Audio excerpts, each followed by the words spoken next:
What up, Laker fans? D-Mac here. We're back with another episode of the Lakers 24A podcast. We've got a big, pivotal Game 6. Lakers trying to close it out at home tonight. As always, I'm joined by my guys. To my left, Mr. Noah Cameras. You can follow him at Noah Cameras. Go read his work at alllakers.com. And to my right, he's always bringing the noise.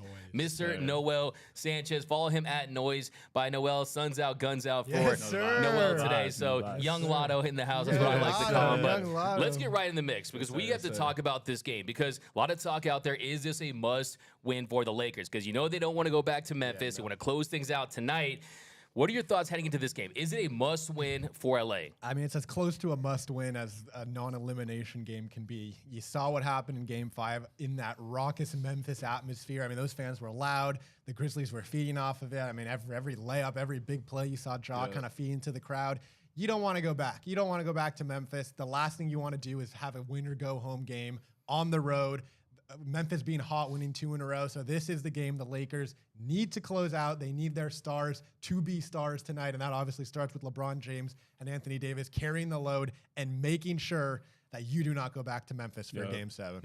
Yeah, and heading in today, the Lakers a 4.5-point favorite. The Grizzlies have lost each of their last 23 games as road underdogs. The Grizzlies are 16-27 on the road. How big of a fact do you think that is tonight, Noel? I mean, that's a good stat to hear, but just like any other time, this is the playoffs. Anything can happen. This is anybody's ball game, and this is where superstars and legends are made. So the Lakers really need to show that they're seasoned vets. They need to show their experience, and they just need to handle business above all else because this is a game where if we end up losing and we have to go back to Memphis, it's going to be rioty. There's going to be freaking, tempers are going to be flaring. They're like, this is going to be the closest to we're going to see the Lakers actually letting them get in their heads. So yeah, they need to take care of business and they need to show that, LeBron and AD, they're not playing games this time around. Yep. Yeah, and if you look at this Grizzlies team, third worst offensive rating in the postseason. Lakers have the best defensive rating since the All-Star break. And in my opinion, they absolutely have to treat Game 6 like it's a Game 7. I mean, I cringe every time I hear pretty much the most commonly used NBA axiom that closeout games are the hardest games. Look, I mean, you heard Andrew Bynum back when the day he said that they're the easiest games. They end up losing that closeout game. But I do think if you got this team at home, you're not going to give them that knockout blow like you saw in game when they went out to that 35-7 lead. You're not going to see one of those 35-7-9 first quarter, but I do it would think be nice, like similar to the 2020 Finals Game 6 against the Heat when they just immediately got off to a hot start and took care of business early. That'd be fun. Yeah, I know, but I think you're not going to go 35-9 after the first quarter, but you do have to punch them in the mouth. You do have to set the tone early because it's a young Grizzlies team. They know that if LeBron James, who really has been, I don't want to say the mid from Akron like I call him, but he has not been king signature performance LeBron James. It's almost like he's playing with a foot injury. I don't know. I mean, call me crazy, but I definitely think he's being hampered by injuries. But still, I think this Lakers team coming out tonight, they have to set the tone, have that energy, and then look. I think we look at this team. It's just a different team. After Russell Westbrook left, the vampire Count Westbrook.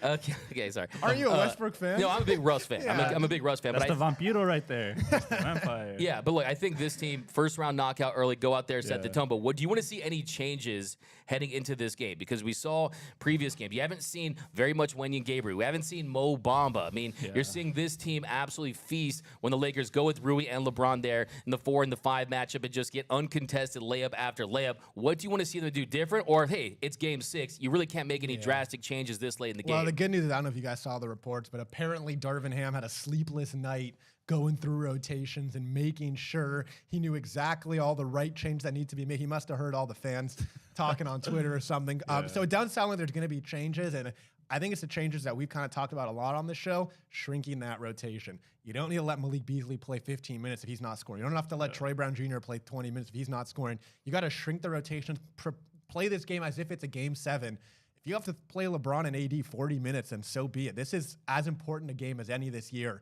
And I think it's more important to win this game and not even risk Game 7. That means if you're playing 40 minutes a game, you're kind of doing that knowing you're going to have a little extra break before the next series and kind of hoping that the Kings somehow win and have their Game 7. But even if they don't, you have to treat this game like it's a Game 7, and that means shrinking the rotation, playing the guys who are hot. And I mean, if Malik Beasley misses one shot or Trey Brown Jr. misses one shot, just take them out of the game. It's not worth letting them get into a rhythm. There's no time for rhythm. Right now you're playing your 5 best players and you're doing what you can to get to the second round. So hopefully it's shrinking rotations. Yeah, absolutely. The last thing you want to do is go back to Memphis, where they're the best team in the league at home, 37-6 in Memphis. They won 86% of their games at home. That would be a nightmare because one, you're going back and playing game 7 on the road, and then 2, you have this older, aging Lakers team. They need rest. They've been playing playoff caliber basketball since the trade, and also the Warriors, they can close out and they can close out and they can get some rest too. But what are your thoughts on the minutes thing? On the like I said in the last show, I was saying that the Lakers need to shorten that rotation. We need to see less Malik Beasley, less Troy Brown, and just get the guys in there that are going out there and executing. One thing I think tonight we need to see, Anthony Davis play 40+ minutes, 40+ minutes for AD. And I think Darvin Ham needs to take his hands out of that pocket and use some timeouts to give him breathers to really try to have him rest the whole game. But any major changes you want to see heading into this game 6? I mean, just like you guys are saying, just shortening up the rotation, making sure that the guys that are in the game are actually going to be the ones who have been consistent and are going to help us get wins. I think early on, if you see Malik Beasley miss like 2 or 3 threes, take him out. Don't wait for that next shot. Don't drop another play if he's not producing. Same thing with Troy Brown. I mean, you just got to go with the guys that are going to get you the dub, because AD was out there saying that he's ready to play 42, 45, 48 minutes. You just got to trust that he's going to be okay and he's going to produce, because at the end of the day, he's your franchise guy along with LeBron.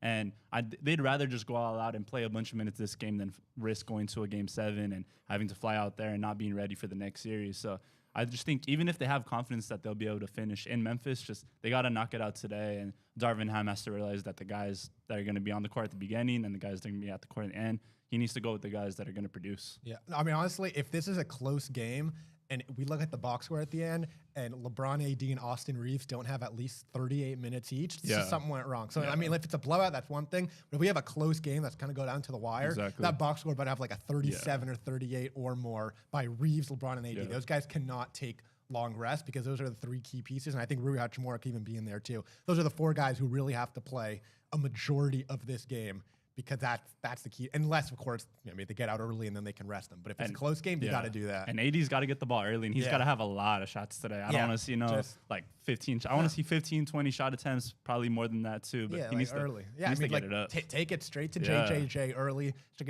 Go straight at Xavier Tillman early. Just kind of get that rolling. Because Ja's going to be coming at us early. He's going to be in the paint early. He's going to be looking to draw fouls on AD. And the last thing AD needs is foul trouble. He literally jumped over LeBron last game. He literally jumped over LeBron, and he's jumped into LeBron multiple times on those charges before. So, Doug, you want to say something? Sorry, I feel like we're kind of going back and forth. I like this. I feel like I'm watching a tennis match. I mean, what's going on here? I love it, though. A pickleball match? I love pickleball. It could be pickleball. But, yeah, no, I agree with you 100%. I do think you need to trust your guys, especially your superstars in a game like this. But another way to kind of keep AD fresh down the stretch and not use those valuable timeouts is giving 2 or 3 minutes to Mo Bamba, giving some more minutes to Wenyen Gabriel. I don't know what the case is. I like the fact that Darvin Ham waited this long to lose sleep over his rotations. I think he should have done that back in January, but still, I guess better late than never. But I think that is absolutely key. I mean, this series, AD averaging 21.8 points per game, 13.6 boards. He has to score 30. You think he needs to score 30? I think as long as he continues to be a defensive presence. Well, that too. It's going to keep us in the game, but I think to win. To win, he has to get like that 31-17 that he did earlier in the series. Just dominate. Like, AD stands for always dominate. Yes, there we go. Now you're speaking my language. But no, I think you might see the signature LeBron James game, because LeBron, his last game, let's be honest, it was one of the worst playoff performances. He said, I played like... Cody got that beep ready? He said, I played like... Yeah, no, he absolutely did. I mean, like he didn't even need to say it because we saw it, right? He goes 5 for 17 from the field, goes 1 for 9 from deep, committed 5 turnovers, and all 5 come in there in the first half. So if he's going to commit those turnovers, you can't do it early in the game. Give the Grizzlies confidence. And look, I mean, he's really had one good game this series. Game 2, 28 points on 12 of 23 shooting. He's also leading this team in 3-point attempts, and he's shooting just under 17% from 3. Yeah, that's horrible. Yeah, in my opinion, I think that he was still pretty gassed from the 2020 game. And late in that game, he has this great sense, especially deep in playoff series, where he says, okay, maybe we're not going to get this one on the road. Because you're going to see championship teams, they lose games on the road. It is a part of the process. He realized, hey, I got to keep some gas left in the tank for Game 6. Yeah, like you said, the Lakers needed to win 1 in Memphis, and they won the first one. So once you're in Game 5, and you can kind of tell that one's slipping away, LeBron's already thinking ahead to Game 6. He says, I know this one might not be the one, but I got to make sure I'm totally ready to go for Game 6, because that's the one that we we can't lose. So I agree with you. I think he was kind of slowing it down, and we should see an energized LeBron hopefully come out in this one. 100%. Hopefully not settle for those, when he's looking down at the ball and step back there. Hopefully that signature's not working right now. Hopefully instead he's going to the hoop like he did at the end of game 4. The one that, when he kind of finally took over in end of fourth quarter overtime, when he started going to the hoop and had 2 huge plays. So, hopefully we see that LeBron a little bit more.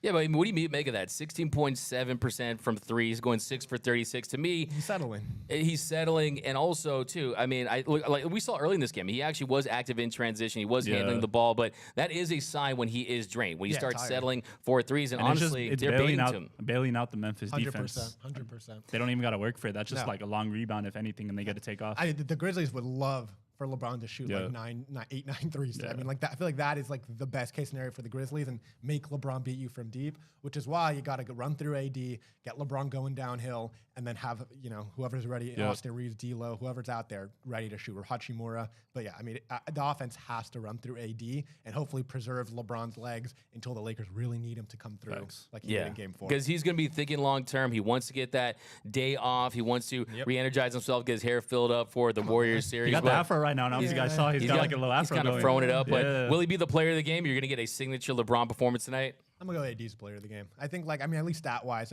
Maybe impact, I don't know. But I think AD's going to be the player of the game. I think you're going to look at the stat sheet, and he's going to have a lot of points, a lot of rebounds. He's going to get those stocks. He's going to do it all. But I do think LeBron's going to have a better game. But if I'm going to go player of the game, AD closing it out, we're going to Golden State, probably. Okay. But, maybe not. You think LeBron's going to go out tonight?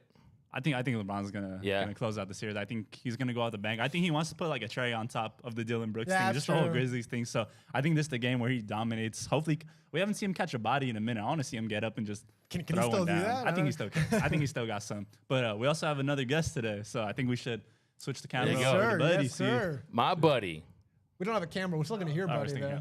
No cameraman, but what's going on, guys? What up, buddy? What up, man? Happy to be here, man, and chop up some Laker basketball with you guys. Yes, sir. My man. So, hey, buddy. So, look at this team, too. Everyone talks about the shooting. This team's really struggled in general, shooting just 44.8% from the field, 30.1% from beyond the arc. When it comes to just pure shot making, that changes everything for this team, whether it be Reeves, Rui, or Malik Beasley. When one more guy steps up, this team starts to cruise. Buddy, in your opinion, who's that one non-star player that might step up tonight, hit some shots, and help the Lakers close things out? I think it's the guys that we've seen in game 1 step up, Austin Reeves and Rui Hachimura. Those guys really propelled us into getting that game 1 victory.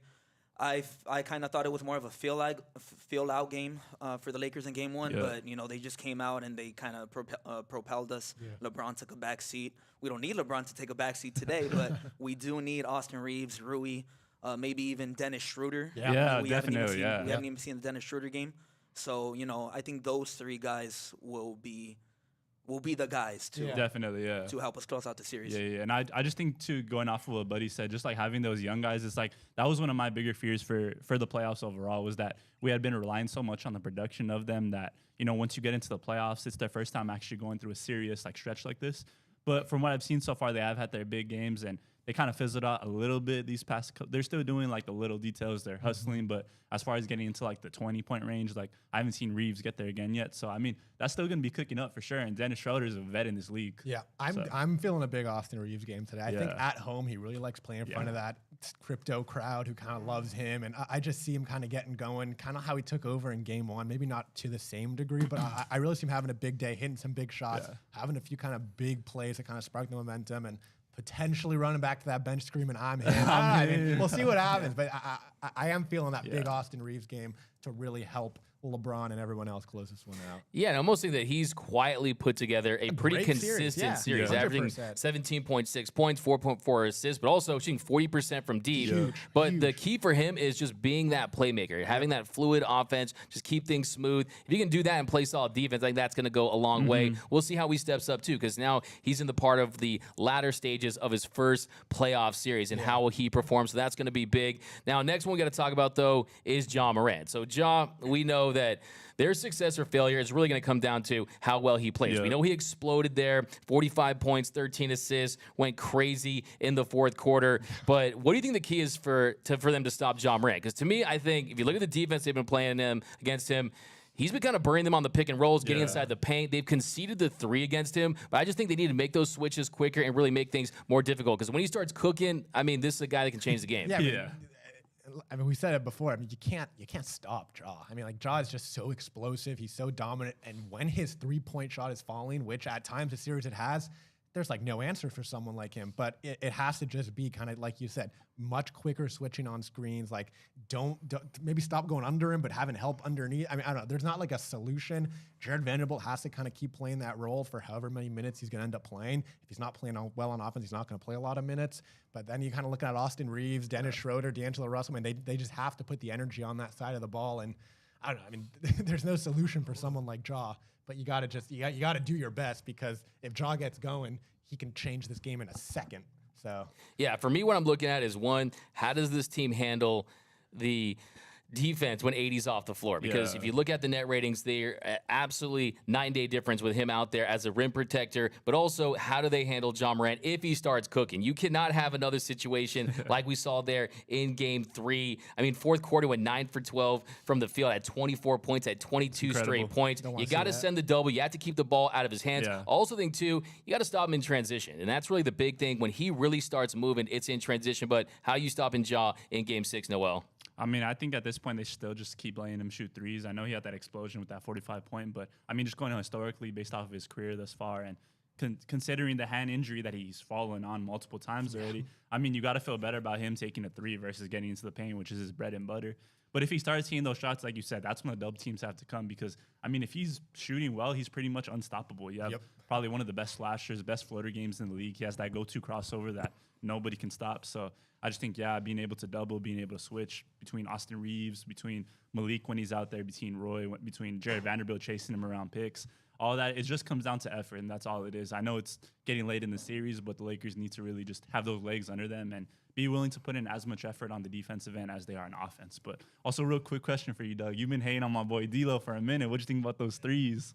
I mean, look, that's what he does. I mean, he's a streaky three-point shooter, and you got to give him credit. I mean, in Game 4, coming out there, making those big threes, he made things interesting with his three in Game 5. That's what you get from D'Angelo Russell. It is the roller coaster of an experience. I think when he's inconsistent, it's when he's not attacking the basket and he's a settling. But, yeah, I mean, defensively, he's been a turnstile, too. I mean, he's getting hunted Carmelo Anthony style.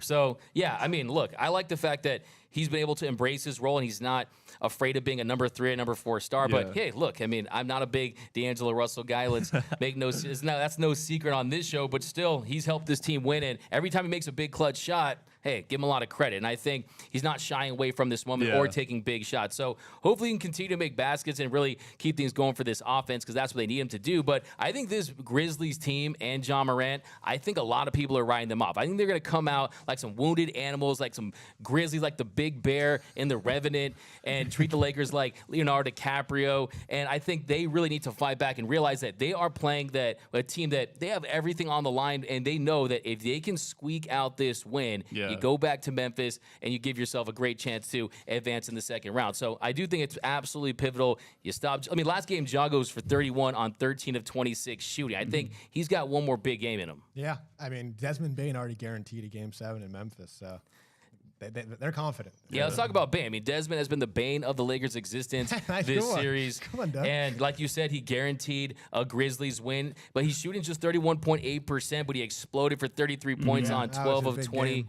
One shooting. And I think one of the dynamics I'm seeing too is the Lakers are highly emphasizing and prioritizing stopping Ja Morant. And you see they're getting Bane downhill. They're getting him in great positions to have success. He always feels like he's always wide open for that corner three. And he always makes it too. He's always making it, man. I mean, you're giving Bane a run for his money with your guns today. No. Bane is freaking crazy, bro. I need to get a Bane level. Arm wrestle. But how do they stop Bane, Noel? Hey, you want to ask? I know. You take it. All right.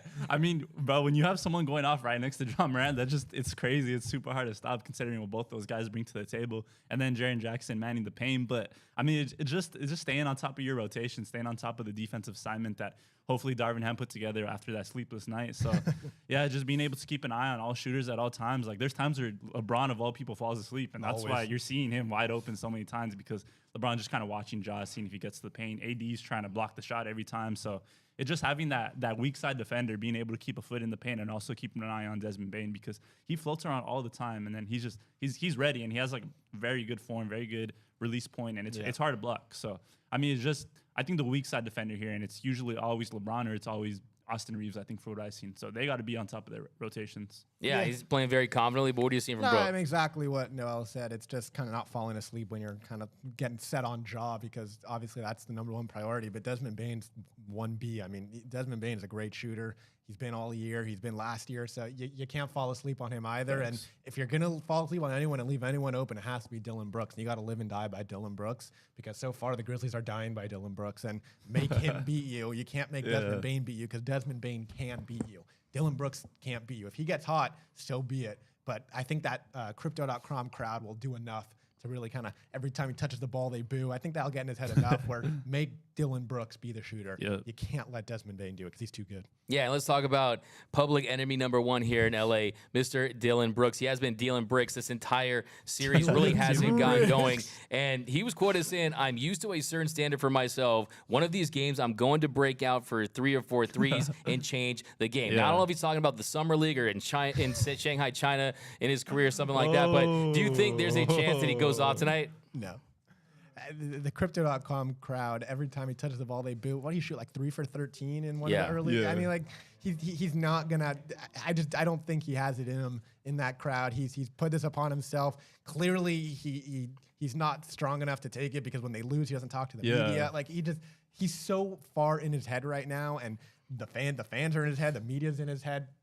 There's no way that Dylan Brooks was on a master class in a game 6 with the Grizzlies back against the wall. I mean, it's not going to be him. Ja maybe, Desmond Bane maybe. Dylan Brooks is not going to be the reason that we go back to Memphis. Yeah, maybe if he takes 43-point shots, he can make 2 or 3 or something like that. But if you look at the numbers, since he called out LeBron in Game 2, he shot just 25.6% from the field and 18.2% from downtown. But for a guy that has, to a certain extent, embraced the villain role, but then has kind of not talking to the media, maybe he'll talk to the media if he has a good game. What do you think? Do you think he's got a good game in him tonight? I mean, do you think he'll be a factor? See, the thing is, I don't see a masterclass coming, because a masterclass, that would mean we're probably losing double digits. But I do think that he has it in him to make a couple of shots and make things interesting. That's as far as I'm going to go, because, I mean, he is still like an NBA starter level player at the end of the day, despite everything that's happened, putting all the villain narrative aside. I do think he is in his head, but also, like, we were talking about how his kind of future with the Memphis Grizzlies is very on the line right now. So maybe the NBA. Maybe the NBA. So, I mean, this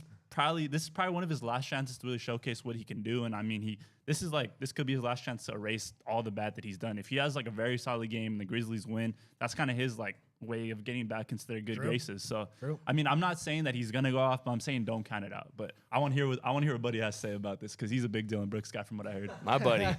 Yeah, man, Desmond Bane. When I went to the game on Saturday, it was complete madness. So, I'm sorry, Dylan Brooks is enemy #1, but I noticed Taylor Jenkins might have found something, because he was taking Dylan Brooks out for Luke Kennard. Yeah. Luke Kennard has some shoulder issues, so he's questionable for today's game. So if he's playing, I know that they're not going to count on Dylan Brooks as much, which could hurt us. And but I hope. I mean, obviously we never wish injury on anyone, but I mean, obviously we all rather have Dylan Brooks out there. If he's out there, I don't really, I'm on the same boat with you guys. I don't really expect much from him.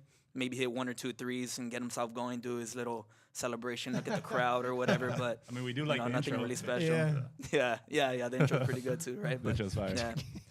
Doug, I know you want to hit it, Doug. Do you want to pick this up, man? We got a game dropper over there. He went to the game on Saturday. Nice, man. Where were your seats? Courtside? All the way at the top, man. Yeah. All the way at the top. No, yeah. I saw. I think I saw you sitting next to Diddy. Was that you? Yeah.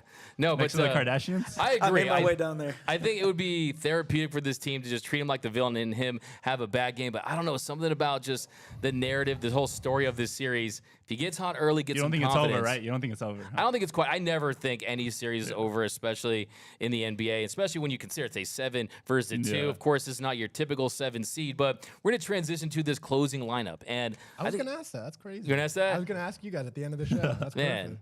I'm like, he's like the Zen master. He's like in your head. He's in your head. Remember Ron Artest? Yeah, we got it. Okay. So if you look at that closing lineup, I mean, they could go a couple different directions. I mean, D'Lo and AR, they deserve to close games. you could either use Schroeder or Vanderbilt to check John Morant.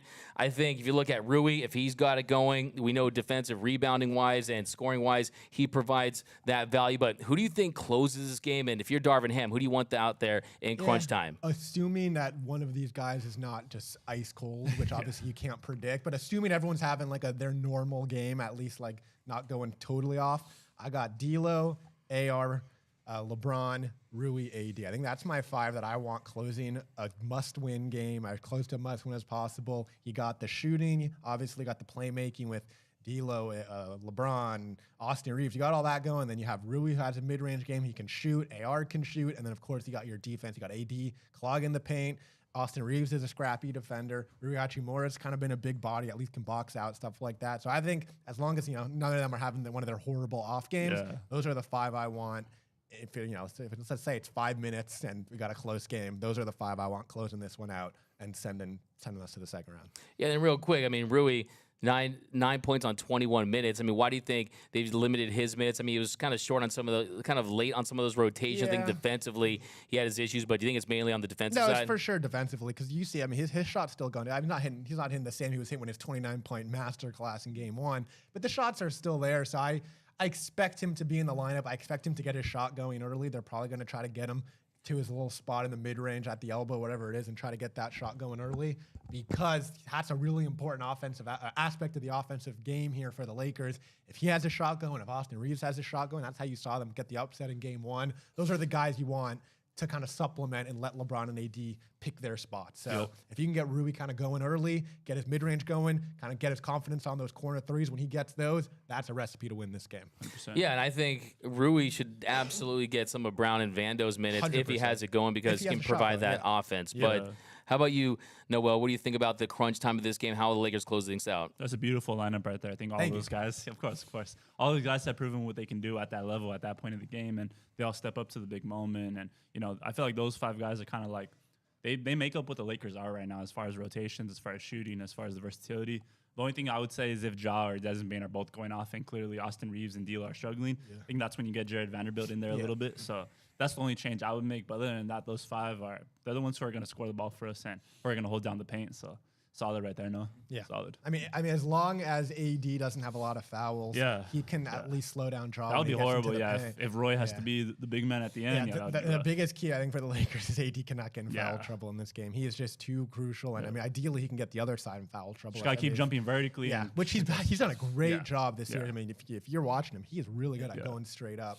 But yeah, I think AD is the most important player on that court for the Lakers, just because what he does on both sides of the court. So he is the guy who needs to just stay out of foul trouble. He's him. AD is him, and he should be him. Like you said, this is like a legacy-defining playoff run for AD. I mean, if AD carries this, by the way, I'm saying exactly what Doug's been saying. I'm not trying to take credit for this, but like you've been saying, if AD can kind of carry this Lakers team, I mean, this is a legacy-defining series and playoff run for him to kind of get him back at the top. Get him back at the top. Yeah, I mean, we just saw Giannis lose in 5 games. It's open. It's a wide open NBA right now. If AD can be that always dominant guy, I mean, he can shoot up that board of one of the premier players in this league, which we've all said on earlier shows he is when he's healthy, but he's not always healthy. But if he can have a healthy playoff run and lead this Lakers team, AD's going to be a lot of people's top 5s after that. That's and I think Ham is going to play a big role in his success. And I think really what they're trying to do with Ham is he's going with Vando because he thinks he can get enough offense out of AD, LeBron, out of D'Lo and Reeves. But, buddy, I want to ask you, what is your prediction for tonight's game? Tonight's game, man, Game 6. I said this to you guys earlier this week. They need to close this out. They cannot play with their food. I would have loved to have them close it out in Game 5. They didn't. Memphis crowd got into it. They made that late push. But Game 6, back at Crypto.com Arena, we need a masterclass. We need a masterclass, and I believe the Lakers will do that. They'll end it, and they will play the Warriors in the next round. Maybe getting a little bit ahead of ourselves. I don't know what you guys what we have planned doing here, but give me a score. Give me a score, buddy. I'm going to go a little defensive game. I'm going to say 108, 102. 108, 102. They cover. They 108, 102. And how about you, Noel? Give me some predictions. I got Big Bron going for 37 points. Wow. I got Lakers winning 111 to 103. I was going to say 111. great minds. Well, not to take a victory lap as Dustin McCain likes to take his own, but if we go back a few episodes, I said Lakers in 6. I was the only one. Yeah.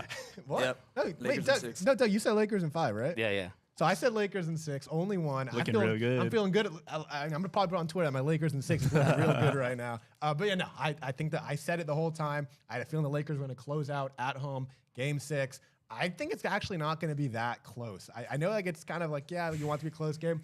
I think the Lakers are going to take care of business. I got like 111-98 Lakers. I think they're just going to totally take care of business. And I agree with Buddy. It's going to be Golden State, but we don't have to get ahead of ourselves yet.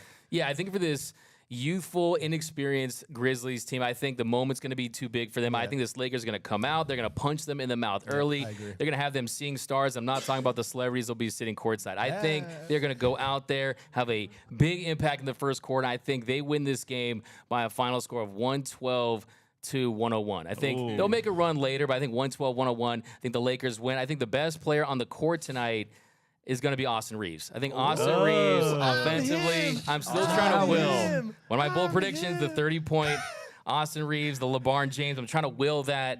So, yeah, we got Lakers ending things tonight. Now, the question is, will the Lakers win and end this series, and will they win Game 7 if they lose tonight? Real quick. Oh, we're asking that? If they lose. Oh, man. Yeah, if the Lakers lose tonight, they're losing. It's over? In game You think seven. that really? If the Lakers lose tonight, they're losing in Game 7. Wow. The Grizzlies would have all the momentum in this series. They'd be going back home to Memphis. Take away his mic.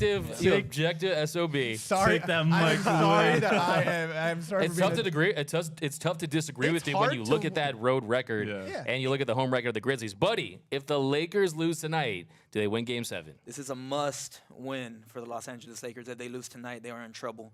And I do not see them winning Sunday. Okay, I'm not the Wow. only one. Look at us being an objective Call show. me a white pill. They're still winning Game 7. They Come still on. winning The Game king of the 7? white pill. Nah, for real though, I think they're still winning Game 7. I know it's going to be probably one of the craziest, most watched first round games that is ever going to go down the history books. But I mean, at the end of the day, we have LeBron, we have Anthony Davis. I mean, the Grizzlies. Yeah, I'm not sold yet. I'm not sold. I know, I'm sorry. but if they win Game 5 and 6, I mean, look, the go back. reality, if you Nah, look at this still series, if Ja doesn't get hurt in Game 1, maybe they lose Game 1. If they have Steven Adams or Clark, they probably win this series. So they are more evenly matched than you really think. It's just about who's hitting shots, who's executing at this stage of the season, this stage of this series. I think if they lose this game, I still think they'll win Game 7 on the road too, because look, I think Adam Silver will make the call.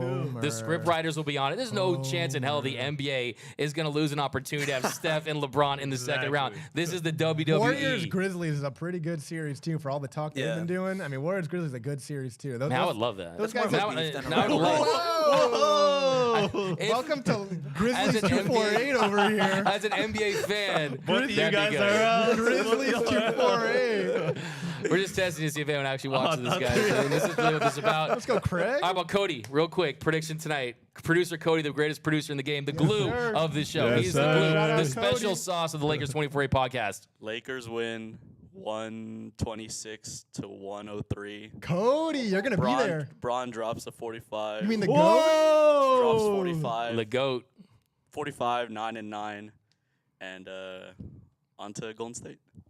Well, there it is. You've heard the Lakers are winning tonight, and they are ending this series. But thanks, as always, for joining us here on the Lakers 24-8 podcast, and we want your predictions down below. Drop your Game 6 predictions, and also, if they lose tonight, will they win Game 7? Not trying to put that out in the ether. I'm not trying to manifest that, but I think it's a very interesting conversation. To my left, we appreciate your expert analysis, as always. Sports Illustrated Lakers insider, Mr. Noah Cameras. You can follow him at Noah Cameras. You're not doing this Lakers fan thing right, unless you're following Noah Cameras. And then to my right, one of the young, up-and-coming, great Young Lotto. content creators. We call him Young Lotto around these parts. Mr. Noise by Noel, Noel Sanchez. Follow him on TikTok, Instagram, sir. Twitter. Yes, sir. This guy's bringing the heat. My name is Doug. That's it. My name is DMAC. You can follow me on Twitter and Instagram at DMAC_LA. And a special thanks to our guest today, Yes, sir. Mr. Buddy, making his Lakers Yes, 24-8 sir. podcast review. Thank you very much, Mr. Doug McCain. He's the cherry on top to this podcast. I mean, Sir. that's what I'm talking about. But yeah, guys, thanks again. Subscribe to the channel, hit that like button, and until next time, go Lakers. It's a parade inside my city. Yeah.